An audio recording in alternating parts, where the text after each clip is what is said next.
Hello friends, how are you all. I hope आप सब बहुत अच्छे होंगे। This is Bipin Shrivastava. तो आज हम लोग केमिस्ट्री का एक नया टॉपिक पढ़ेंगे जिसका नाम है अवोगैड्रो लॉ। तो इस वीडियो में हम लोग अवोगैड्रो लॉ का कॉन्सेप्ट पढ़ेंगे, इस पे न्यूमेरिकल पढ़ेंगे, इसका एप्लीकेशन पढ़ेंगे, इसका ग्राफ पढ़ेंगे और लास्ट में इसका लिमिटेशन भी पढ़ने वाले हैं। तो सबसे पहले आप लोग अवोगैड्रो का दर्शन करिए। इनका पूरा नाम था Lorenzo Romano Amedeo Carlo Avogadro di ओरेका एडी करेटो। बहुत ही सुंदर सा नाम है। तो अवोगैद्रो ने कहा क्या था? अवोगैद्रो ने कहा था equal volume of all gases contains equal number of molecule या फिर इक्वल नंबर ऑफ मोल्स। बस कंडीशन क्या है? टेम्परेचर और प्रेशर सेम होना चाहिए, इक्वल होना चाहिए, कांस्टेंट होना चाहिए। ठीक है ना। ये एक्चुअल में वॉल्यूम और अमाउंट का रिलेशन भी बताता है। यानी अगर गैसों का वॉल्यूम इक्वल है तो उसमें नंबर ऑफ मॉलिक्यूल क्या होंगे? इक्वल होंगे। या फिर गैसों का वॉल्यूम अगर इक्वल है तो उसमें नंबर ऑफ मोल्स भी क्या होंगे? इक्वल होंगे।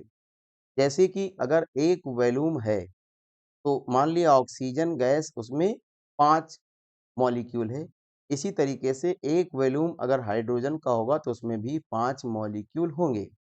यानी अगर मैं वॉल्यूम डबल कर दूंगा तो नंबर ऑफ मॉलिक्यूल डबल हो जाएंगे। अगर मैं वॉल्यूम हाफ कर दूंगा तो नंबर ऑफ मॉलिक्यूल क्या हो जाएगा? हाफ हो जाएगा। यानी वॉल्यूम नंबर ऑफ मॉलिक्यूल की डायरेक्टली प्रोपोर्शनल होता है। बस कंडीशन क्या है? टेम्परेचर और प्रेशर हर कंडीशन में सेम होना चाहिए। आइए इसको डायग्राम से समझते हैं। तो इसमें पहले डायग्राम में देखिए, एक वॉल्यूम ऑफ हाइड्रोजन कितने मॉलिक्यूल हैं? 1 2 3 4 5। और फिर देखिए अगेन एक वॉल्यूम ऑफ हाइड्रोजन में कितने मॉलिक्यूल हैं? 1 2 3 4 5। इसी तरीके से एक वॉल्यूम ऑक्सीजन का, उसमें भी 5 मॉलिक्यूल ऑक्सीजन के हैं। यानी एक वॉल्यूम हाइड्रोजन और एक वॉल्यूम हाइड्रोजन और एक वॉल्यूम ऑक्सीजन अगर कंबाइन करते हैं तो क्या बनाते हैं? 2 molecules, 2 volumes of water vapour. तो अगर डबल वॉल्यूम कर दिया जाए तो नंबर ऑफ मॉलिक्यूल क्या हो जाएंगे? डबल हो जाएंगे। यानी 5 2 जा 10 हो जाएंगे। 1 2 3 4 5 6 7 8 9 10। ठीक है ना। अगर हम इसका वॉल्यूम का रेशियो ले लें, अगर इस वॉल्यूम का रेशियो ले लें तो ये गैलोज़ैक लॉ हो जाएगा। लेकिन अगर हम वॉल्यूम का इक्वल वॉल्यूम लें, उसमें नंबर ऑफ मॉलिक्यूल अगर सेम है तो ये बताता है कि अवोगैड्रो लॉ है। एक क्वेश्चन से हम लोग समझते हैं। जैसे इसमें क्वेश्चन में लिखा है 10 ml of hydrogen contains 3000 molecules under certain temperature and pressure. Calculate the number of oxygen molecules whose volume is 200 ml at same temperature and pressure। यानी हमको दिया है 10 ml ऑफ हाइड्रोजन के मॉलिक्यूल और हमसे पूछा है ऑक्सीजन के मॉलिक्यूल, पूछा है 200 ml में कितना होगा। तो 10 ml हाइड्रोजन में कितने मॉलिक्यूल हैं? 3000। तो अवोगैड्रो लॉ अगर अप्लाई करेंगे तो 10 ml अगर हाइड्रोजन में 3000 मॉलिक्यूल हैं तो 10 ml ऑक्सीजन में भी 3000 मॉलिक्यूल होंगे। ठीक है ना।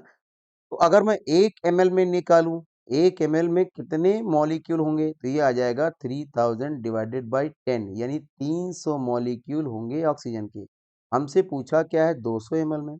तो 1 ml का निकाल लिया है तो 200 ml को निकालने के लिए क्या करना पड़ेगा? उसको 200 से मल्टीप्लाई कर देंगे तो ये आ जाएगा 60,000 मॉलिक्यूल्स ऑफ ऑक्सीजन। यही हमारा आंसर है। अगला क्वेश्चन जरा देखते हैं हम लोग। 0.950 moles of oxygen has a volume of 20 liter. At same temperature and pressure, what would be the volume of 1.35 moles of O2? यानी हमको ऑक्सीजन के मोल दिए हैं कितने में? 20 लीटर में। ठीक है ना। और उसी ऑक्सीजन के मोल को चेंज कर दिया है और हमसे क्या पूछा है? वॉल्यूम पूछा है ना। वॉल्यूम पूछा है, प्रेशर टेम्परेचर क्या है? कांस्टेंट है। तो अभी हमने पढ़ा था वॉल्यूम और नंबर ऑफ मोल्स क्या होते हैं? डायरेक्टली होते हैं। यानी हम लोग इसको ऐसा भी लिख सकते हैं, अगर पहला कंडीशन लेंगे तो ये आ जाएगा बी और यहाँ पर लिख देंगे कांस्टेंट, ये हो जाएगा एन। फर्स्ट कंडीशन में हो जाएगा B1 और ये हो जाएगा KN1। सेकेंड कंडीशन में हो जाएगा B2 और ये हो जाएगा KN2। इसको अगर मैं डिवाइड करूँ तो क्या आएगा? तो अगर मैं डिवाइड करूँ तो क्या आएगा?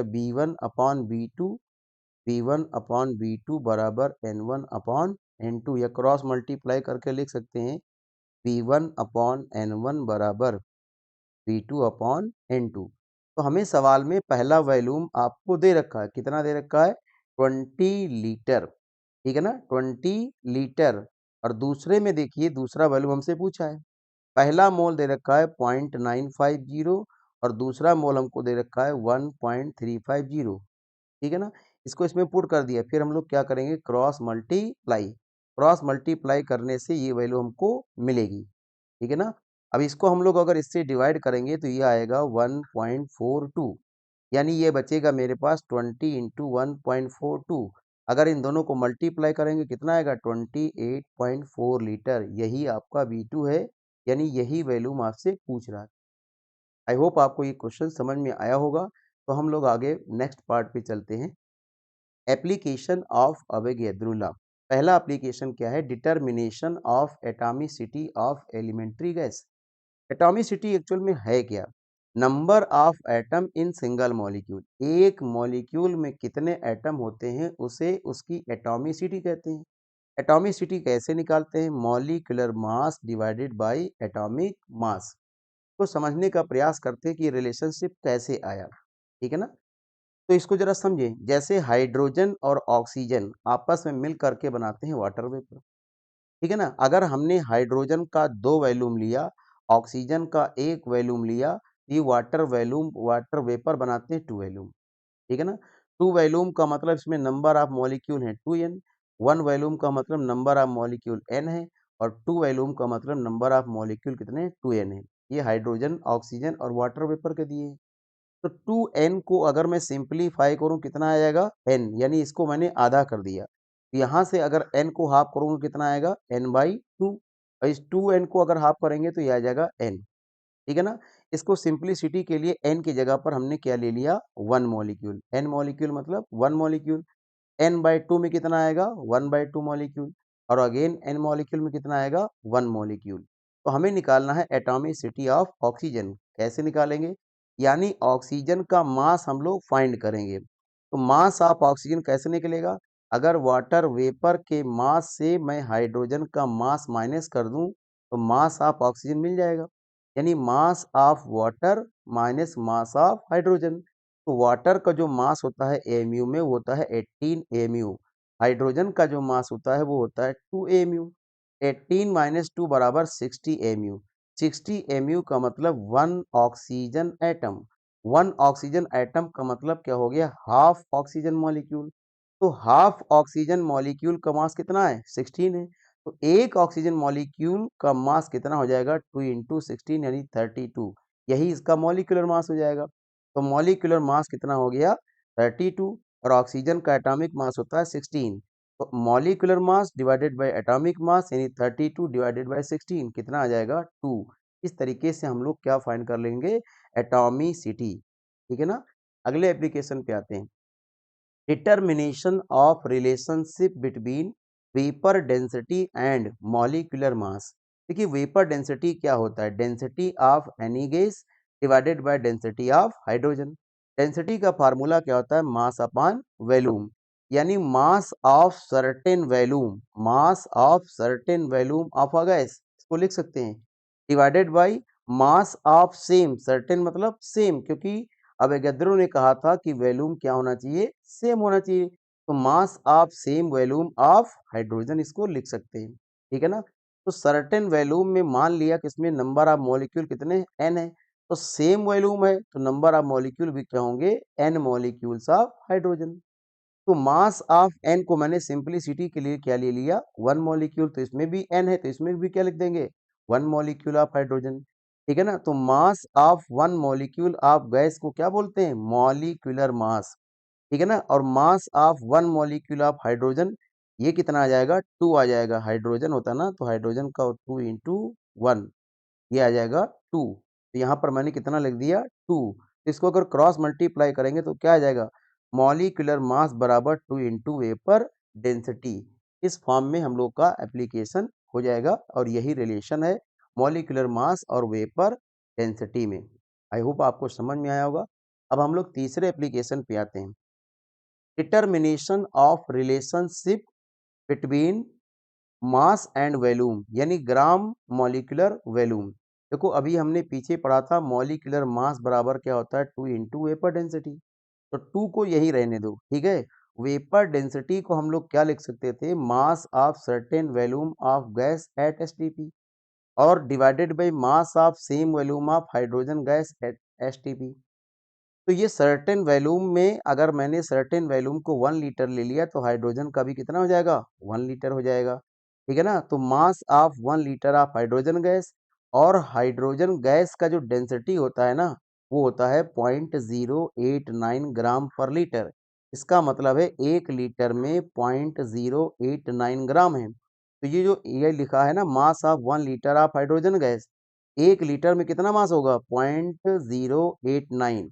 इस 2 को अगर मैं इससे डिवाइड कर दूं तो ये कितना आ जाएगा 22.4, यानी मॉलिक्यूलर मास में रिलेशन मिल गया 22.4 into mass of 1 litre of gas at STP. ये भी फार्मूला यूज करेंगे।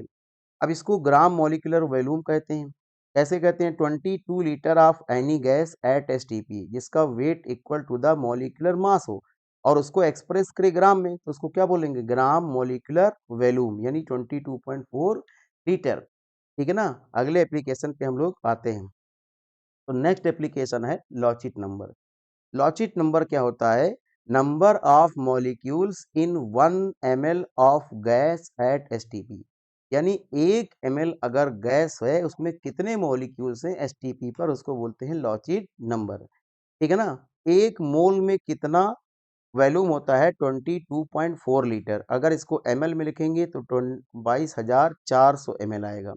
एक मोल की वैल्यू क्या होती है 6.022 इंटू 10⁻23। तो एक मॉलिक्यूलर वॉल्यूम में एक मोल मॉलिक्यूल यानी 6.022 इंटू 10⁻23 मॉलिक्यूल।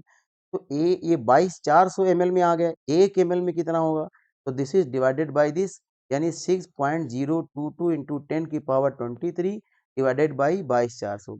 अगर इसको मैं डिवाइड करूंगा तो ये 1 ml में मालूम चल जाएगा कितने मॉलिक्यूल्स हैं। इसकी वैल्यू आएगी 2.68 इंटू 10⁻19 मॉलिक्यूल पर ml। 1 ml में जो मॉलिक्यूल है उसी को हम लोग क्या बोलते हैं, लॉचिट नंबर। अगले एप्लीकेशन पे हम लोग आते हैं, डिटर्मिनेशन ऑफ मॉलिक्यूलर फॉर्मूला। कैसे पता करेंगे, एक रिएक्शन लेते हैं जिसमें oxygen convert sorry ozone convert हो रहा है ऑक्सीजन में। ओजोन का 2 वॉल्यूम हो और ऑक्सीजन कितना बनता है 3 वॉल्यूम। अगर ओजोन का 2 वॉल्यूम लिया जाए तो ऑक्सीजन कितना बनेगा 3 वॉल्यूम। 2 वॉल्यूम का मतलब मॉलिक्यूल कितने हैं 2, 3 वॉल्यूम का मतलब मॉलिक्यूल कितने हैं 3 हैं ऑक्सीजन के। तो एक मॉलिक्यूल ओजोन में कितना आएगा, यानी ये इसको डिवाइड करना पड़ेगा 3/2 मॉलिक्यूल्स ऑफ ऑक्सीजन। 3/2 का मतलब कितना हो गया 1.5 मॉलिक्यूल्स ऑफ ऑक्सीजन। तो एक ऑक्सीजन में कितना होता है 2, तो 1.5 में कितना आएगा इसका डबल, यानी 3 एटम ऑफ ऑक्सीजन आएगा। यानी ऑक्सीजन अगर 3 है तो उस ओजोन का फार्मूला क्या बन जाएगा O3। इस तरीके से हम लोग क्या पता करते हैं, मॉलिक्यूलर फार्मूला। अवोगैड्रो नंबर की वैल्यू कितनी होती है 6.022 इंटू 10⁻23। कुछ किताबों में इसकी वैल्यू लिखा है 6.023 इंटू 10⁻23। इसका मीनिंग क्या है, एक मोल मॉलिक्यूल का जो वॉल्यूम होता है एसटीपी पर वो होता है 22.4 लीटर। इसमें कितने मॉलिक्यूल होंगे, एक मोल का मतलब 6.022 इंटू 10⁻23 मॉलिक्यूल्स। ये अवोगैड्रो नंबर का मीनिंग होता है। तो हम लोग अब आगे बढ़ते हैं, नेक्स्ट एप्लीकेशन के बाद ग्राफ पे आते हैं। अवोगैड्रो लॉ का जो ग्राफ है वो कैसे बनाएंगे। अभी हम लोगों ने पढ़ा था कि जो वॉल्यूम है वो नंबर ऑफ मॉलिक्यूल यानी नंबर ऑफ मोल पर डिपेंड करता है, यानी डायरेक्टली प्रोपोर्शनल होता है, ठीक है ना। अगर यहाँ से प्रोपोर्शनलिटी हटाएंगे तो एक कांस्टेंट लगाएंगे k, तो ये बनेगा v इज इक्वल टू के एन। तो इसका जो ग्राफ वाला कंडीशन है इसको देखिए, लीनियर ग्राफ के लिए इक्वेशन होता है y बराबर mx प्लस सी। इसको थोड़ा समझते हैं। तो y क्या होता है एक्सिस हो गया और x क्या हो गया एक्सिस हो गया, ठीक है ना। अगर मान लिया कोई लाइन ऐसे यहाँ से जा रही है, ठीक है ना। अब ये लाइन कहीं से जा रही है तो जहाँ से ये जाएगी उसका हम लोग क्या मेजर करते हैं? एंगल मेजर करते हैं, ठीक है ना? एंगल मेजर करते हैं। तो एंगल अगर यानी थीटा की वैल्यू 90 से कम है, अगर 90 से कम है तो जो स्लोप होता है, स्लोप का मतलब हो गया m, इसकी वैल्यू क्या लेंगे हम लोग? पॉजिटिव लेंगे। क्या लेंगे? पॉजिटिव लेंगे।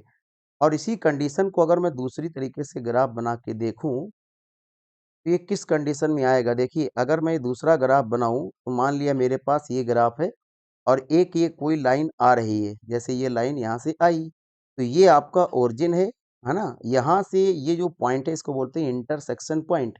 इसके बीच का जो डिस्टेंस होता है इसको हम लोग कहते हैं इंटरसेप्ट। क्या कहते हैं? इंटरसेप्ट। अगर ये ओरिजिन के ऊपर है तो प्लस होगा, अगर ये मान लिया ग्राफ में कहीं ऐसे नीचे की ओर कट रहा है, ऐसे कट रहा है, यानी ये ओरिजिन से कहाँ आएगा?